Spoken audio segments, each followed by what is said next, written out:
Imagine un instant que tu te retrouves dans une pièce remplie de monde, des voix qui se croisent, des rires, des échanges. Et toi, tu observes.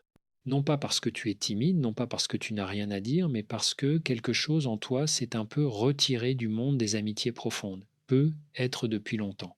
Peut être sans que tu t'en sois vraiment rendu compte. Aujourd'hui, je voudrais qu'on parle de quelque chose de délicat, de quelque chose que beaucoup de femmes vivent en silence, souvent avec une pointe de honte qu'elles ne nomment pas tout de suite. Certaines femmes ont peu d'amis, d'autres n'en ont pratiquement pas. Et quand on les regarde de l'extérieur, on pourrait penser que c'est une question de caractère, de fermeture, voire d'arrogance. Mais ce que j'ai appris au fil des années en tant que psychiatre, en tant qu'observateur de l'âme humaine, et aussi en tant qu'être humain qui a lui-même traversé des périodes de solitude, c'est que la réalité est infiniment plus nuancée, infiniment plus belle et infiniment plus douloureuse à la fois.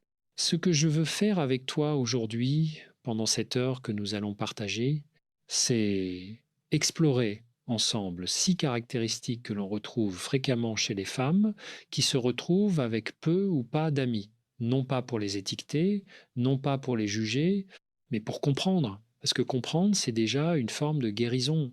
Je veux aussi qu'on parle de ce que cela révèle, non pas de leurs défauts, mais de leur profondeur, de leur histoire, de leurs blessures et de leurs forces, qui sont souvent les deux faces d'une même pièce. Et si tu écoutes ceci en ce moment, peut-être que tu te reconnais dans ce portrait, peut-être que tu connais quelqu'un qui correspond à cette description.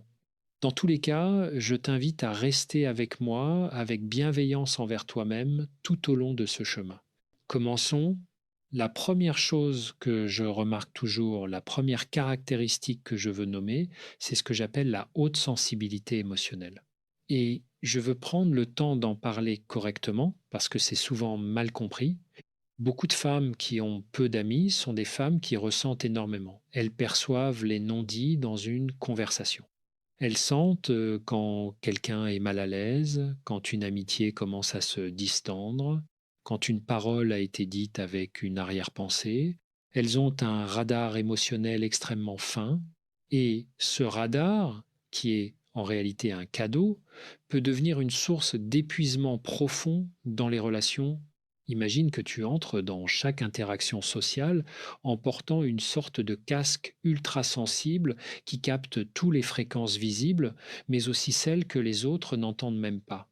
Tu perçois la fatigue dans la voix de ton amie, tu remarques qu'elle a légèrement changé de ton, tu sens que quelque chose a changé entre vous, même si elle dit que tout va bien.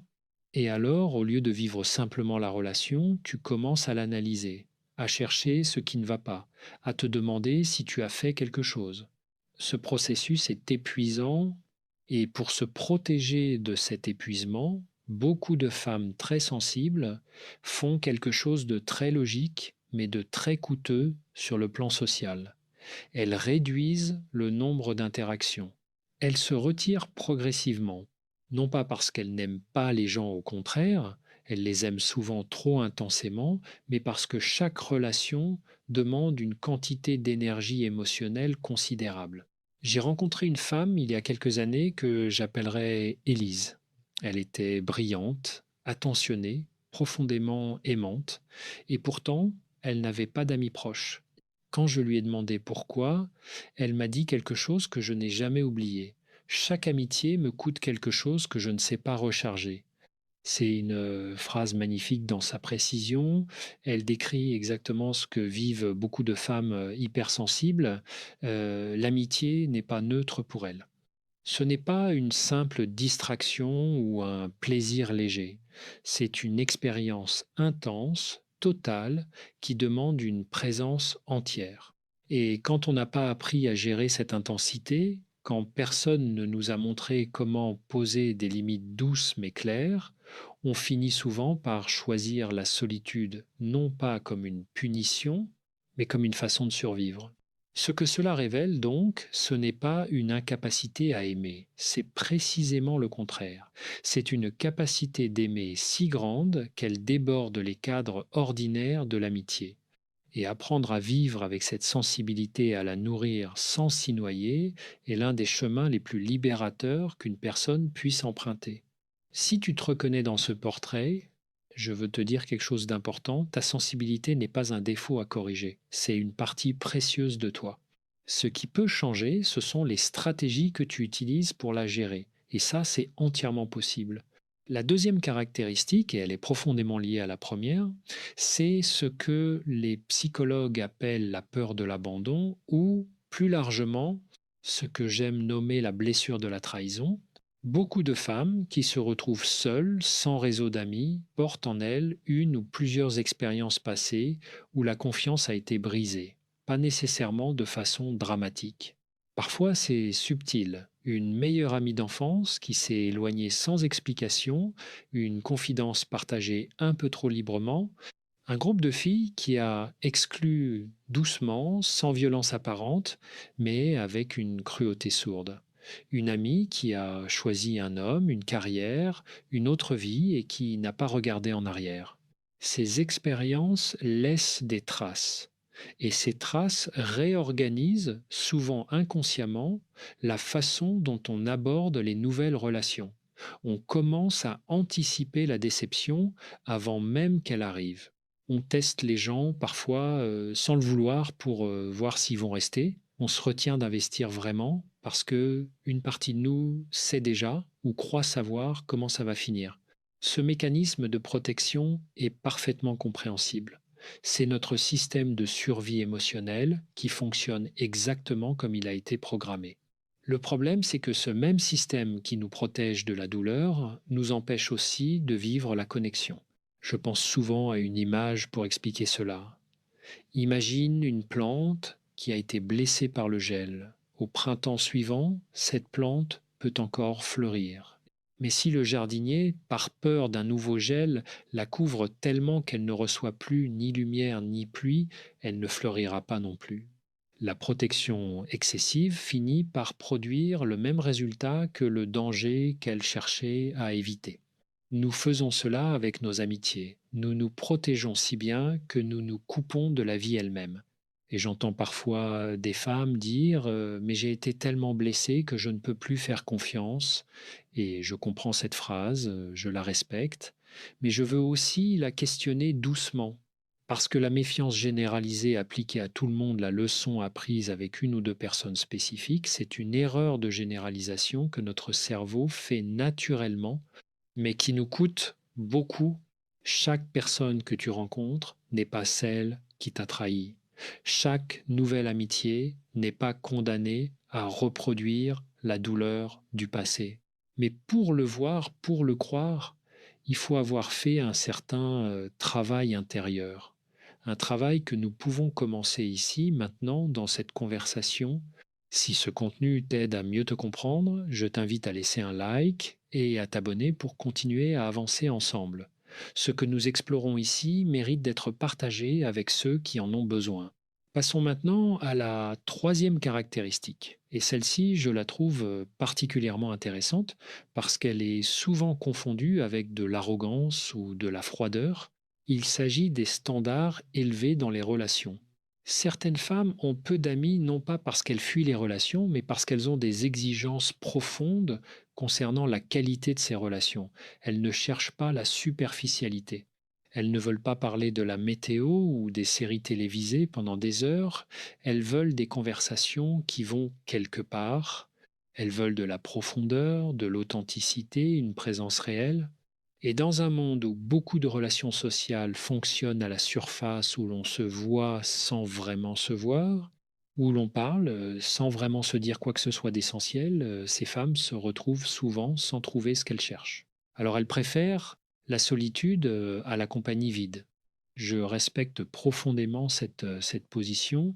Il y a quelque chose de noble dans le refus de se contenter de peu, mais il y a aussi un piège ici. Parce que les relations profondes ne naissent pas profondes. Elles commencent toujours par quelque chose de petit, d'ordinaire, parfois même de banal, une conversation légère qui ouvre peu à peu une porte. Un repas partagé qui, avec le temps, devient un rituel important, Une rencontre anodine qui se révèle être le début d'une amitié transformatrice. Si on exige la profondeur dès le premier échange, on coupe les amitiés avant même qu'elles aient eu la chance d'exister. J'ai un ami philosophe qui dit toujours les grandes cathédrales ont commencé par une seule pierre posée. C'est vrai pour les relations aussi. La profondeur que tu cherches dans une amitié ne peut pas être convoquée d'emblée. Elle se construit dans le temps, dans la répétition, dans la confiance qui s'accumule doucement. Donc si tu te retrouves souvent à penser que les gens ne sont pas assez intéressants, pas assez sincères, pas assez profonds pour mériter ton investissement, je t'invite à te poser une question douce mais honnête. Est-ce que je laisse suffisamment de temps aux relations pour se développer? Est-ce que je reconnais la valeur des petits moments ordinaires qui sont les graines des grandes amitiés? Ce n'est pas une remise en question de tes valeurs, c'est une invitation à élargir le chemin par lequel tu les atteins. La quatrième caractéristique est peut être celle qui touche le plus de femmes et pourtant c'est souvent la moins visible. Je veux parler de l'indépendance émotionnelle et de comment elle peut paradoxalement devenir un obstacle à la connexion.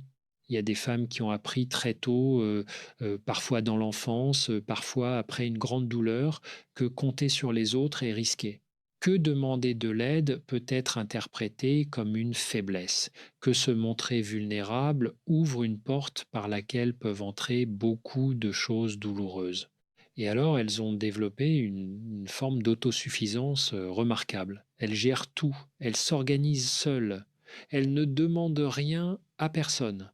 De l'extérieur, ces femmes ont l'air solides, impressionnantes même. Et en un sens, elles le sont vraiment. Mais cette solidité a un coût, parce que l'amitié, au fond, se construit sur l'échange de vulnérabilité, sur le fait de montrer à quelqu'un nos failles et de découvrir que l'on est quand même aimé. C'est dans ces moments-là, quand on dit je vais pas bien et que l'autre reste, que les liens se soudent vraiment. Si une femme ne montre jamais ses failles, si elle est toujours celle qui donne mais jamais celle qui reçoit, si elle refuse systématiquement l'aide qu'on lui offre, alors les gens autour d'elle finissent par se sentir inutiles. Ils se sentent exclus de sa vie intérieure.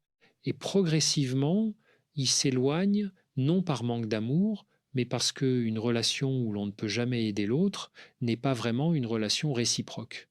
La réciprocité est le cœur battant de l'amitié.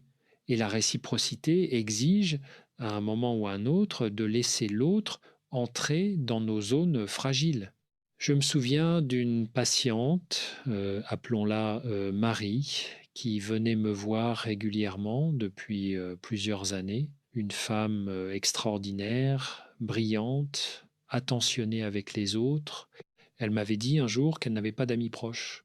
Et quand nous avons exploré pourquoi, nous avons découvert quelque chose de fascinant. Chaque fois qu'une amie essayait de prendre soin d'elle, Marie trouvait une raison de décliner.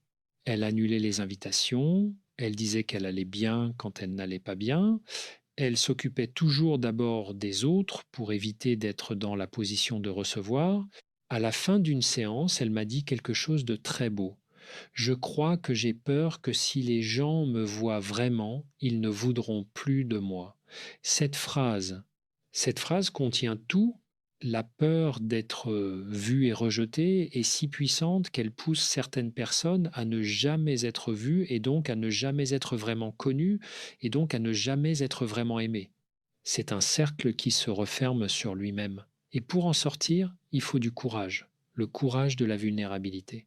Non pas la vulnérabilité comme effondrement ou comme cri, mais la vulnérabilité douce, choisie, progressive, le courage de dire à quelqu'un un jour, je ne sais pas comment faire ça seul, est-ce que tu peux m'aider?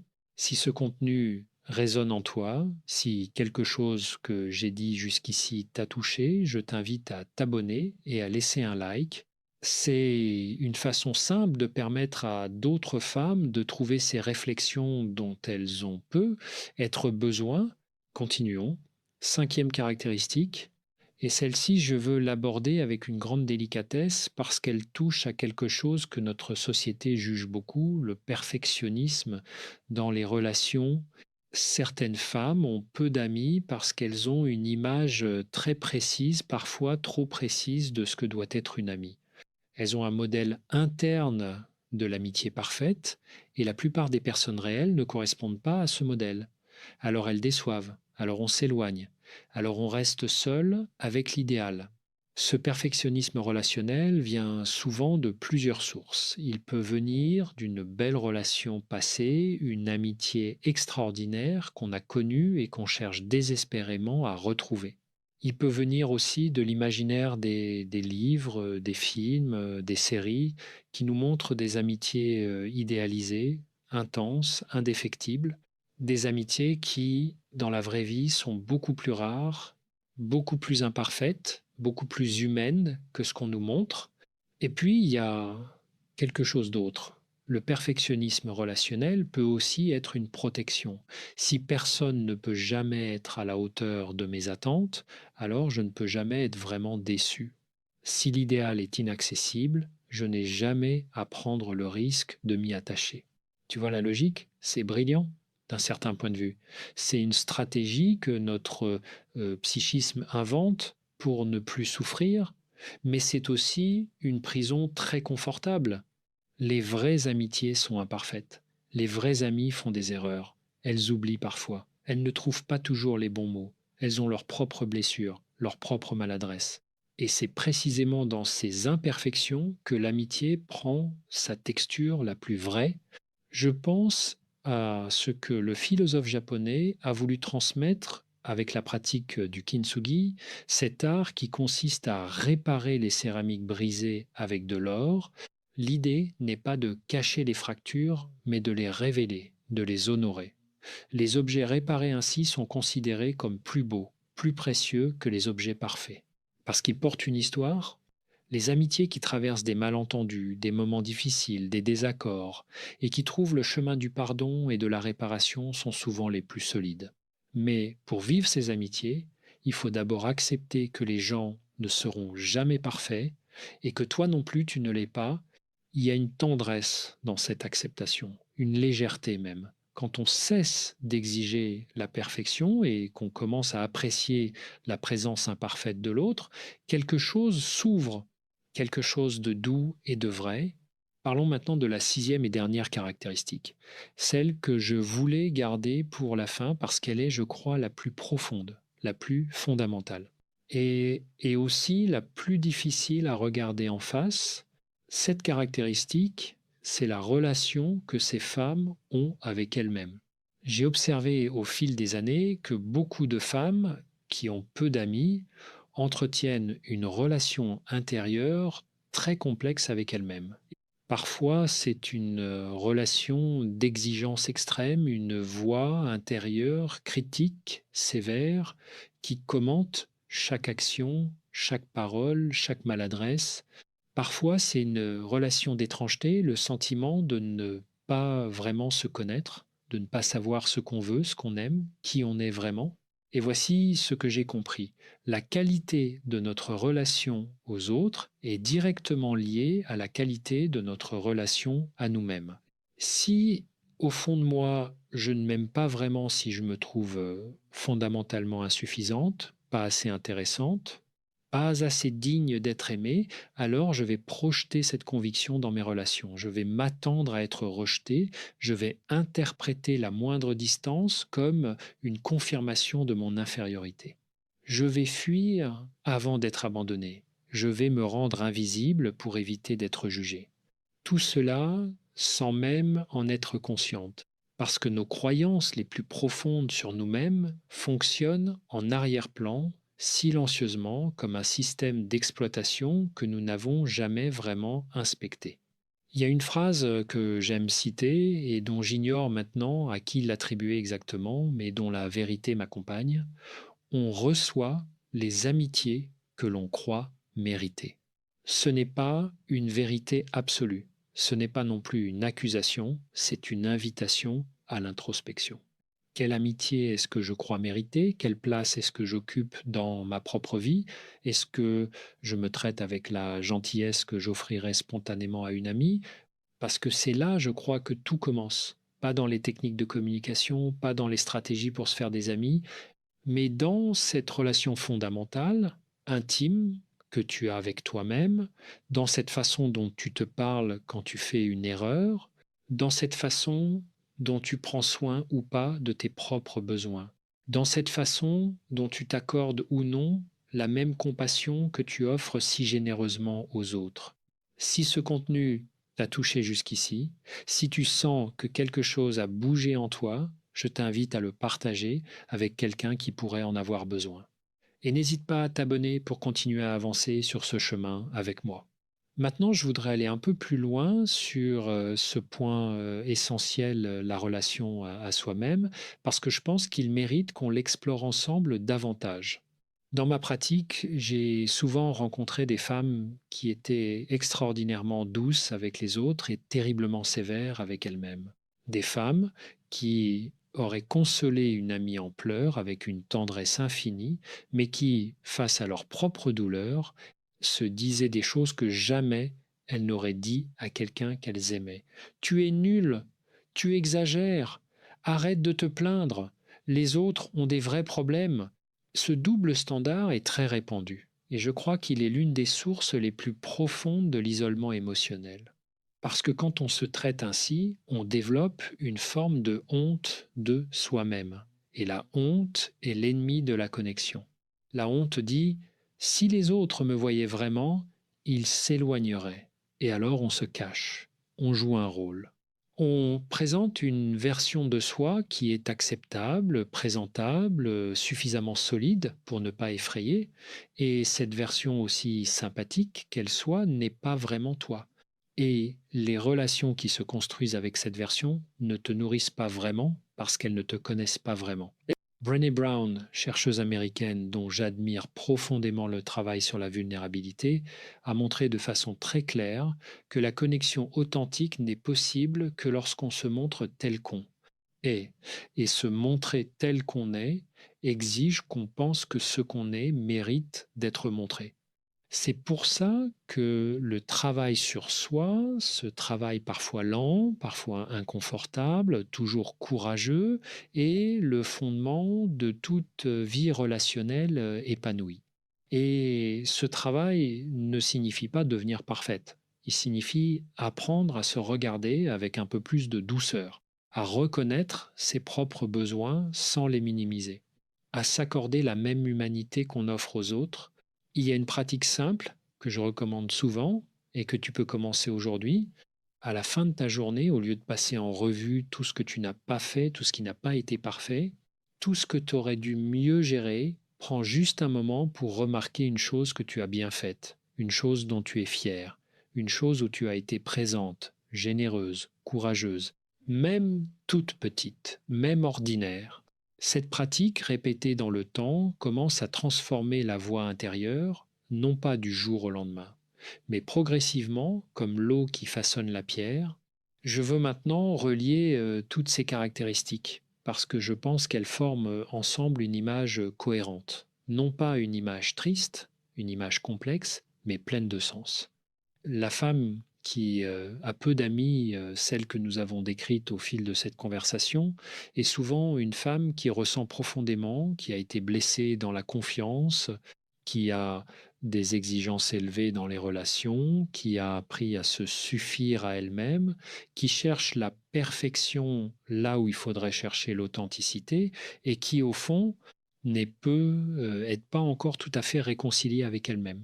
Ce portrait, je veux être très clair là-dessus, n'est pas un portrait d'échec. C'est le portrait d'une femme qui a traversé des choses, qui a appris de ces choses, même si les leçons qu'elle en a tirées l'ont parfois éloignée des autres. C'est le portrait d'une femme en chemin. Et le chemin, il est toujours là, toujours ouvert, même après de longues années de solitude, même après des blessures profondes, même après des décennies passées à se protéger plutôt qu'à se connecter, parce que la capacité à créer des liens vrais, chaleureux, nourrissants, ne disparaît jamais vraiment. elle peut dormir, elle peut se recroqueviller. Elle peut se cacher sous des couches de méfiance ou d'indépendance ou de perfectionnisme, mais elle est là, elle attend. Et avec un peu de soin, un peu de conscience, un peu de courage, elle peut se réveiller. J'aimerais te parler maintenant de ce que l'on peut faire concrètement, parce que je veux pas que tu termines cette écoute avec une belle réflexion et puis rien. Je veux que quelque chose se passe en toi, quelque chose de doux, de réaliste, de possible. Le premier geste que je suggère, c'est la curiosité bienveillante envers soi-même. Avant de chercher à changer quoi que ce soit, commence par observer, sans jugement, avec une vraie curiosité. Qu'est-ce qui se passe en moi quand quelqu'un essaye de se rapprocher? Qu'est-ce que je ressens quand on me propose de passer du temps ensemble? Est-ce de la joie, de l'anxiété, de la méfiance, du soulagement? Observer sans corriger immédiatement est déjà un acte de transformation. Le deuxième geste, c'est de commencer petit. Si tu as été longtemps isolé socialement, ne t'attends pas à créer une amitié profonde du jour au lendemain. Commence par de petits gestes de connexion. Un sourire sincère à quelqu'un, une conversation légère avec une collègue, un message à quelqu'un que tu apprécies et que tu n'as pas contacté depuis longtemps. Ces petits gestes créent de petites résonances. Et les petites résonances, avec le temps, font de la musique. Le troisième geste, c'est d'être prête à être imparfaite dans tes relations, à dire quelque chose de maladroit et à continuer quand même, à proposer un rendez-vous et à accepter que ça ne soit pas parfait, à être présente même quand tu ne sais pas quoi dire. La perfection n'est pas une condition d'entrer dans l'amitié. La présence, si. Et puis, quatrième geste, et celui-ci, je le garde très à cœur, cherche un espace pour faire ce travail intérieur dont je t'ai parlé, que ce soit en thérapie, en lecture, en méditation, en écriture, en écoute régulière de contenu comme celui-ci. Donne-toi les moyens de te connaître mieux, parce que plus on se connaît, moins on a peur d'être connu. Si ce contenu t'a accompagné jusqu'ici, je t'invite une nouvelle fois à t'abonner, à laisser un like et à le partager avec une femme dans ta vie qui traverse peu, être quelque chose de similaire en silence. Ces réflexions peuvent faire une grande différence pour quelqu'un qui en a besoin. Je veux maintenant, avant de conclure, aborder quelque chose que j'aurais pu mettre au début, mais que je voulais garder pour ce moment, c'est la question de la société dans laquelle nous vivons. Parce que si nous parlons de femmes qui ont peu d'amis, nous devons aussi parler du contexte dans lequel ces femmes vivent. Et ce contexte, il n'est pas neutre. Nous vivons dans des sociétés où la mobilité est grande, on déménage souvent, on change de ville, de pays, de milieu. Les réseaux d'amitié qui se tissaient autrefois dans des communautés stables sur des années sont plus difficiles à construire quand tout bouge. Nous vivons dans des sociétés où la productivité est valorisée au-dessus de tout. Le temps passé à entretenir des amitiés est souvent perçu comme un luxe, presque une frivolité, face aux obligations du travail, de la famille, des responsabilités. Et alors les amitiés passent en dernier. Et en dernier, elles finissent par passer à la trappe. Nous vivons aussi dans l'ère des réseaux sociaux, qui créent une illusion de connexion tout en approfondissant parfois la solitude réelle. On peut avoir 500 abonnés et ne pas avoir une seule personne à appeler quand on ne va pas bien. Ces deux réalités coexistent et cette coexistence est douloureuse. Je dis cela non pas pour excuser les dynamiques intérieures dont nous avons parlé, elles sont réelles et méritent d'être travaillées, mais pour dire que la solitude des femmes et des gens en général n'est pas une défaillance personnelle, c'est aussi un symptôme social. Et comprendre ça peut aider à porter ce poids avec un peu moins de honte. Tu n'es pas seul à être seul. Et cette phrase, aussi paradoxale qu'elle paraisse, contient quelque chose de profondément libérateur. Il y a des milliers de femmes en ce moment même qui écoutent quelque chose comme ceci parce qu'elles se sentent seules, qui cherchent des mots pour nommer ce qu'elles vivent, qui espèrent quelque part trouver la clé qui leur permettrait d'entrer enfin dans la chaleur d'un lien vrai. Et cette recherche elle-même, le simple fait de chercher à comprendre, de vouloir grandir, de ne pas se résigner, est un signe de vitalité.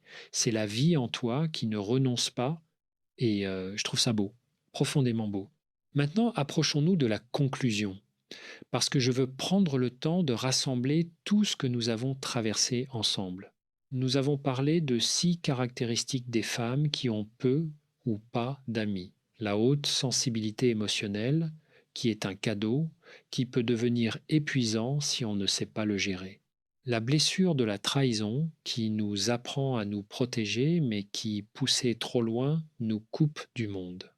Les standards élevés dans les relations, qui reflètent des valeurs profondes mais peuvent devenir un obstacle si on n'accorde pas aux relations le temps de se développer. L'indépendance émotionnelle, qui est une force remarquable mais qui peut créer un mur entre soi et les autres quand elle empêche la réciprocité. Le perfectionnisme relationnel, qui nous maintient dans l'attente d'un idéal inaccessible au lieu de nous permettre de savourer ce qui est imparfaitement réel. Et enfin, la relation à soi-même, cette relation fondamentale, intérieure, dont dépend en grande partie la qualité de tout le reste. Ces 6 caractéristiques ne sont pas des condamnations, ce sont des portes qui, une fois qu'on les a nommées, qu'on les a reconnues, peuvent s'ouvrir lentement, doucement, à son rythme. Et je veux te dire quelque chose d'important que j'ai envie de dire avec une certaine solennité. La solitude que tu as peut être vécue, celle qui t'a amené à écouter ceci, n'est pas la fin de l'histoire. Elle n'est même pas le centre de l'histoire. Elle est un chapitre qui contient des informations précieuses sur toi, sur ce que tu as vécu, sur ce que tu cherches vraiment.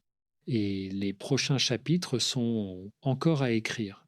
L'amitié est possible, la connexion est possible, non pas malgré ce que tu as traversé, mais parfois, souvent, précisément à travers ce que tu as traversé, parce que les femmes qui ont souffert de la solitude, qui ont exploré leur propre profondeur par nécessité, qui ont appris à se suffire à elles-mêmes dans les moments difficiles, ces femmes, quand elles créent des liens extraordinaires, des liens qui ont de l'espace, des liens qui ne sont pas fondés sur la dépendance, mais sur le choix, des liens où l'on est là parce qu'on le veut vraiment, pas parce qu'on ne sait pas faire autrement.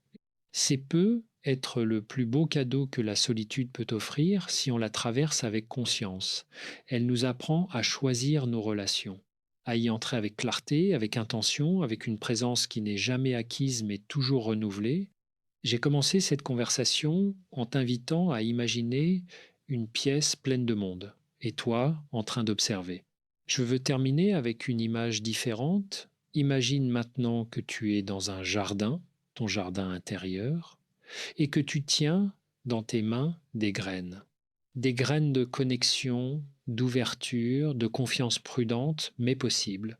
Tu n'as pas besoin de planter toutes ces graines en même temps, tu n'as pas besoin que tout fleurisse dès demain, mais si tu prends soin de planter, de temps en temps, l'une de ces graines, si tu laisses entrer un peu de lumière, si tu offres à quelqu'un un fragment de ta vérité, quelque chose va pousser, peut être pas là où tu t'y attendais, peut être pas comme tu l'avais imaginé. Mais quelque chose va pousser et ce quelque chose, avec le temps, avec la patience, avec cette combinaison rare de courage et de douceur que tu possèdes, déjà deviendra un jardin dont tu pourras être fier. Merci de m'avoir accompagné jusqu'ici. Merci d'avoir accordé 1 heure de ta vie à cette réflexion, à toi-même, à cette quête de compréhension qui est au fond l'une des choses les plus humaines qui soient. Si ce contenu t'a été utile, si quelque chose a résonné en toi, je t'invite à t'abonner et à le partager avec quelqu'un qui pourrait en avoir besoin.